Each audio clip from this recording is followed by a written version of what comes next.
Now, some shocking revelations expected this afternoon following a lengthy review of autopsies involving Ontario children dating back 15 years.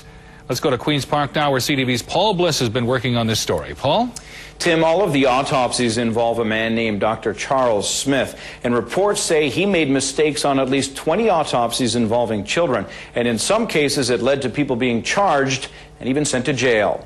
I'm still dealing with the stigma of the conviction, stigma of the accusation itself. Now, that's the kind of introduction to a story this program ought to be able to present to you, based on the results of our investigations into miscarriages of justice in this state. But tonight you'll see why that hasn't happened. You'll see just how far short our government falls from delivering accountability to this state. And you'll also see why we need an independent commission against corruption now more than ever. And on top of that, we'll show you how original documents which help prove that Henry Keogh was wrongly convicted have been destroyed. Here's Graham Archer with this special report. The worst thing that could happen would be to have a baby die, but then to have that aggravated by errors in the pathology that may in some cases lead to charges or even wrongful convictions is just about the worst thing that anyone can imagine. And even more tragic if you as a parent are the person wrongly accused. Absolutely. Only Joshua knows at this point that I never harmed him, that I never hurt him, you know, that I was a loving and caring mom. The one thing miscarriages of justice have in common is that they happen everywhere. What is different is the way that various authorities respond. I think in my country, Canada, we've now had about 7 or 8 public inquiries into wrongful convictions. So I think that people are starting to acknowledge the fact that these things do happen and that what you really have to do is put more effort in trying to prevent them and developing remedies for them when they do happen. Visiting Adelaide is Kent Roach, a Canadian lawyer working on a government inquiry analysing what happened in a series of wrongful convictions recently exposed in his state of Ontario. Part of the mandate is to make systemic recommendations to help restore public confidence. It centres on the appalling case of Ontario's former Chief Paediatric Forensic Pathologist, Dr. Charles Smith.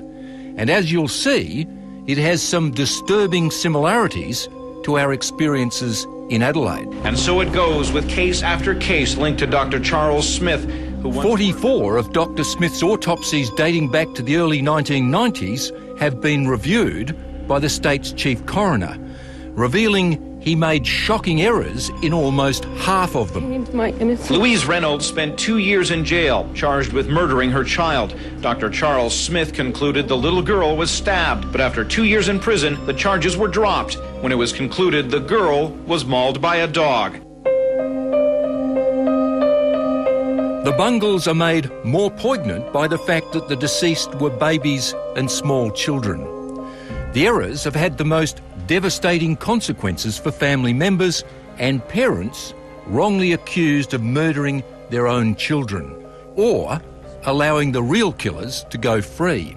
She spent a year in jail for something that never happened. She's lived with the aura of being a killer of her own child for all those years. Having accepted there's a problem, the Ontario government has acted decisively, setting up a commission to inquire if similar things have occurred elsewhere, and if so, what can be learnt from how other jurisdictions have responded. We hope to learn something from the experience of other countries, including Australia's. It's an enlightened approach, and Adelaide is now on their radar. The misdiagnosis of baby deaths has a tragic resonance here. This state's former chief forensic pathologist, Dr. Colin Manock, is our version of their Dr. Smith. Well, there's obviously interesting parallels to the Dr. Smith cases in Ontario. Joshua was only on this earth for 9 months and he suffered. He was just such a happy baby. He didn't deserve to die the way he died. What actually happened in the early hours of Tuesday morning that resulted in her infant receiving 15 broken ribs and a fractured spinal column? Dr Manock's findings that the deaths of 3 battered infants in the early 90s were due to natural causes derailed any chance that the possible culprits would ever be brought to justice. Part of making recommendations about institutional fixes for the future is to understand why institutions didn't seem to be able to respond when there were warning signs about individual pathologists. The trouble is, our authorities did worse than nothing. The coroner withheld the findings of Dr Manock's incompetence until after he'd given evidence leading to the conviction of Henry Keogh. Evidence we now know also to have been flawed. The ongoing determination to deny these errors in many ways is more alarming than the errors themselves. We risk a significant slide into chaos within the legal system itself. It also ensures we learn nothing. Without remedying the past, we can't protect the future, and public confidence continues to ebb away. A lot of the expectations that the public has about both science and the administration of justice are shattered. Sadly, there are numerous examples of our system failing, but never being held to account. Consider the Canadian case of William Mullins-Johnson, wrongly imprisoned for 12 years. Convicted in 1994 in the rape and murder of his 4-year-old niece, partly on the evidence of Dr. Smith. He was eventually released after a review of evidence found the toddler died of natural causes. I hope they understand that nothing was done to my niece. Not by me, and not by anybody else. The cause was that Dr. Charles Smith lost crucial evidence. The results were tragic. Something was made out of nothing, and my life was taken from me. Now consider this local example that's been buried since 1974. An inquiry was ordered into the circumstances of death of a woman in a public hospital. Dr Manock was asked to review the medical evidence. However, this letter from the Crown solicitors to the family explains why the inquiry would never be held. The entire medical file had been lost. Between them, a government investigator and Dr Manock left the files on the edge of his waste paper basket, assuming that Dr Manock would return them to the cupboard. Well, he didn't. And they were, in fact, picked up, but by the office cleaners. And the whole file was destroyed in the furnace in accordance with the cleaners' usual practices the following day. End of inquiry, end of case, no questions asked. What's your view about losing evidence? I think it's important to remember that forensic pathologists act as part of the criminal justice system, and that they have to be concerned about issues relating to the preservation of evidence. There have been countless other examples, of course, many hidden away, but examples too, as the Keogh case demonstrates, of our experts excusing errors rather than rectifying them. Despite unanimous world opinion that the diagnosis used for drowning in the case was unscientific, experiments have been conducted recently by the same department regarding Dr Manock's conclusions. Author and law academic Dr Bob Moles. Well, in my view, it was totally inappropriate. It couldn't be regarded as serious research. But here's something even more worrying, which has just come to our attention. Original documents dumped by Forensic Science SA bearing the names of deceased persons. How ethical does that appear to you? Well, it's totally unethical, in my view. First of all, I see that there's a name of an individual on here who I assume is a deceased individual. Bad enough, but there's something particularly troubling about these documents.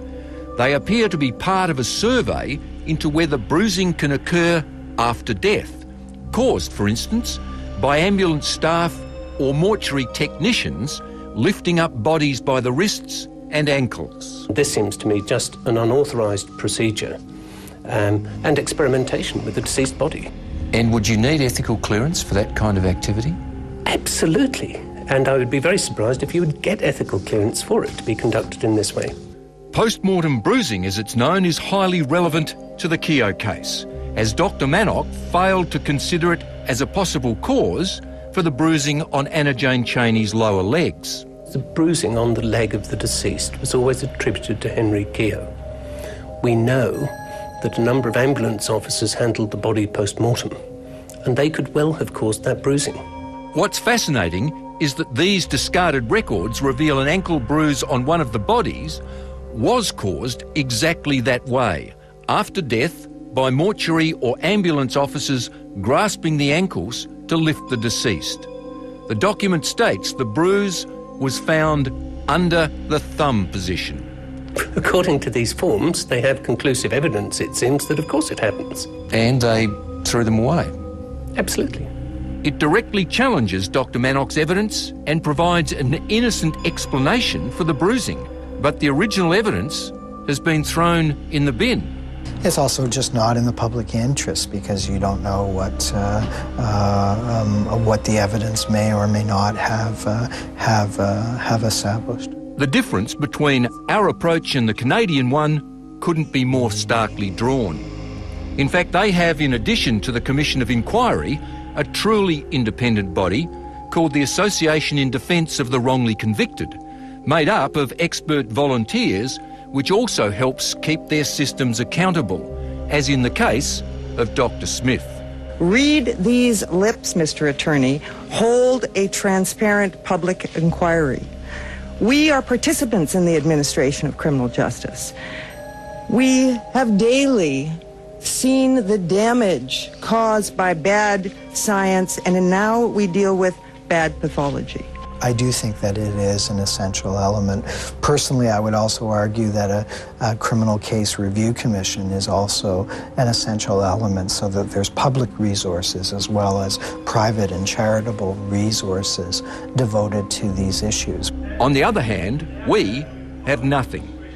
Last week, after calling the Salvos liars, the Premier Mike Rann went on the record rejecting the need for an independent commission against corruption in this state because... We've got the Auditor-General, we've also got the Solicitor-General, and when all of these matters have come up before, as you know, I refer them to the two watchdogs who are independent, totally independent.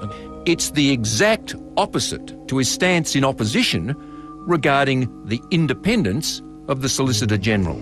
He's the Solicitor-General for the government of the day, and that's why he shouldn't be doing this inquiry. His protest back in 1998 that the Motorola inquiry couldn't possibly be independent if conducted by the Solicitor-General because he was the Attorney-General's lawyer was supported by Mr Rann's entire party. The Attorney-General would be aware that the Solicitor-General is not independent of government. The Solicitor-General is not independent of government. If he fulfills his legal duty to the Attorney-General, he has to act in the best interests of the Attorney-General. Plainly, that is not the same as acting in the interests of the general public. And when you learn that the current Solicitor-General's report on the Keogh case remains a secret document and is out of reach of freedom of information, it's a sign we need a truly independent body now more than ever before. Well, look, if we can't have an independent body that looks at ongoing cases of corruption, then what possible hope do we have of dealing with past cases? Meanwhile, in the state of Ontario, they can be reasonably confident their Dr Smith tragedies will not easily reoccur. We have no such guarantees. We should acknowledge our mistakes, try to repair the harm from our mistakes, and most importantly, learn from our mistakes. Graham Archer with that report. Well, it's one of Australia's biggest companies and